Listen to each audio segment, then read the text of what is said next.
जरा इस सील को देखिए। क्या आप इस लिखावट को डिकोड कर सकते हैं? और ऐसे और भी कई सारे हैं जो पाए गए इंडस वैली सिविलाइजेशन के एक्सकेवेशन साइट पर। और तमिलनाडु के सीएम ने कहा है जो भी इस इंडस वैली स्क्रिप्ट को डिकोड करेगा उसे $1 मिलियन मिलेंगे, जिसे रुपए में कन्वर्ट करे तो 8 करोड़ से कम नहीं। लेकिन ऐसा क्या राज छुपा है इस लैंग्वेज में जो इसे डिकोड करने पर इतना बड़ा इनाम दिया जा रहा है? इसका एक बड़ा रीज़न ऐसा है कि ये एक्सकेवेशन 1921 में हुआ था और आज 100 सालों से भी ज़्यादा समय के बाद भी कोई इसे कंप्लीटली डिकोड नहीं कर पाया है। लेकिन अब इन दो लैंग्वेजेस पर थोड़ी नज़र डालिए। ये पहली एंशंट इजिप्ट की भाषा है और दूसरी एंशंट मेसोपोटामिया की। और ये दोनों सिविलाइजेशंस इंडस वैली सिविलाइजेशन जैसे ही काफ़ी पुराने हैं। पर हैरानी की बात यह है कि इन्हें हमने डिकोड कर लिया है। पर वो कैसे? तो एंशंट इजिप्ट की लैंग्वेज डिकोड करने में हमारी मदद की है इस रोजेटा स्टोन ने, जिसके ऊपर वाले हिस्से में आप पुराने इजिप्ट भाषा को देख सकते हैं। और सबसे नीचे है ग्रीक लैंग्वेज जो कि हमें आती है। तो इसी की मदद से हमने पुरानी इजिप्शियन लैंग्वेज का पता लगा लिया। वैसे ही ठीक मेसोपोटामिया की भाषा इस बड़े से पत्थर में लिखे हुए इंस्क्रिप्शन की मदद से हमने डिकोड कर ली, जिसमें ऊपर हमें पहले से पता होने वाली पर्शियन लैंग्वेज में लिखावट है और नीचे मेसोपोटामिया की पुरानी लैंग्वेज को लिखा गया है। पर इंडस वैली के कॉन्टेक्स्ट में हमें ऐसा कोई भी स्टोन अब तक नहीं मिला जिस पर 2 या उससे ज़्यादा भाषाओं को एक ही जगह पर लिखा गया हो। यह एक्सकेवेशन हड़प्पा, मोहेंजोदारो, धोलावीरा, राखीगढ़ी, कालीबंगन इस जगह पर हुआ है।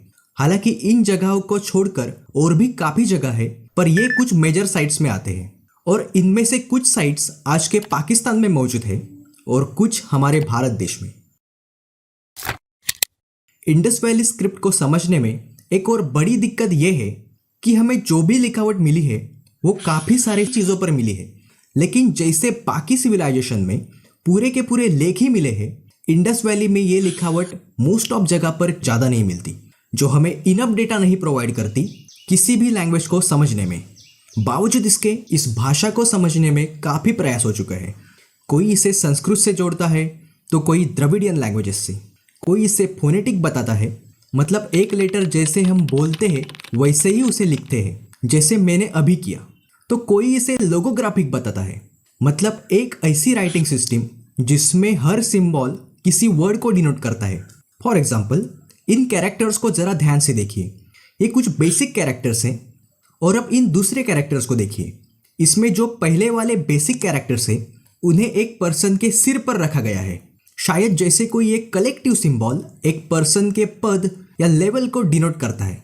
वैसे ही ये कुछ दूसरे बेसिक कैरेक्टर्स हैं, बट अभी इन्हें पर्सन के हाथों से जोड़ा गया है, जो शायद किसी स्पेसिफिक एक्शन या उस पर्सन के व्यवसाय के बारे में इंफॉर्मेशन देता हो।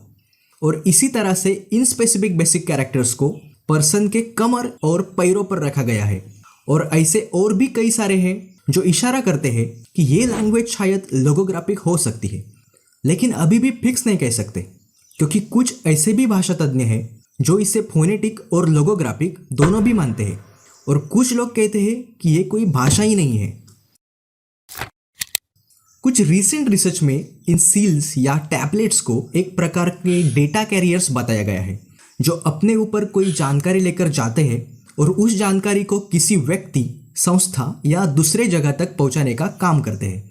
और इन्हें यूज़ किया जाता था टैक्स कलेक्शन और व्यापार जैसे एडमिनिस्ट्रेटिव वर्क के लिए।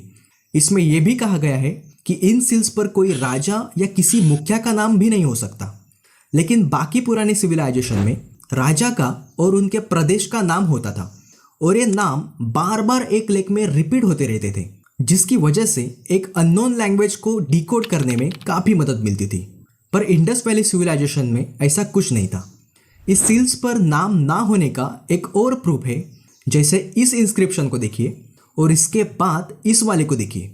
दूसरे वाले में बस एक नया सिंबल ऐड करके उसे बढ़ाया गया है, और ऐसे और भी इंस्क्रिप्शन है जिसमें कुछ डेटा सेम रह रहा है और उनमें नए सिंबल्स ऐड होकर दूसरे इंस्क्रिप्शंस में वो बढ़ रहा है। इसका मतलब ये तो नहीं हो सकता कि पहला इंस्क्रिप्शन किसी राजा या जगह का नाम हो जो पहले छोटा था और बाद में उसमें कोई सिंबल ऐड करके बढ़ाया गया। इसीलिए ये कोई नाम ना होकर कोई गवर्निंग डेटा हो सकता है, जिसे समय के साथ व्यवहार में कॉम्प्लेक्सिटी बढ़ने की वजह से बढ़ाया गया हो। क्योंकि जिन इंस्क्रिप्शन की डेटिंग 2800 से 2600 बीसी तक की निकल के आई, उनमें सिर्फ 1 या 2 कैरेक्टर्स पाए गए। उसके बाद जिनकी डेटिंग 2600 से लेकर 2450 बीसी तक की थी, उन सब में ये कैरेक्टर्स 1 से 3 तक हो गए।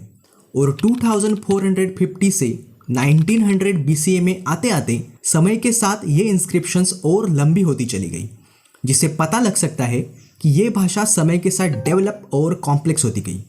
तो ऐसे बहुत सारे रिसर्च इस भाषा पर सालों से होते आ रहे हैं, लेकिन इसका पूरा विश्लेषण आज तक कोई नहीं कर पाया और ये भाषा आज भी इतिहास की मिस्ट्री बनी हुई है।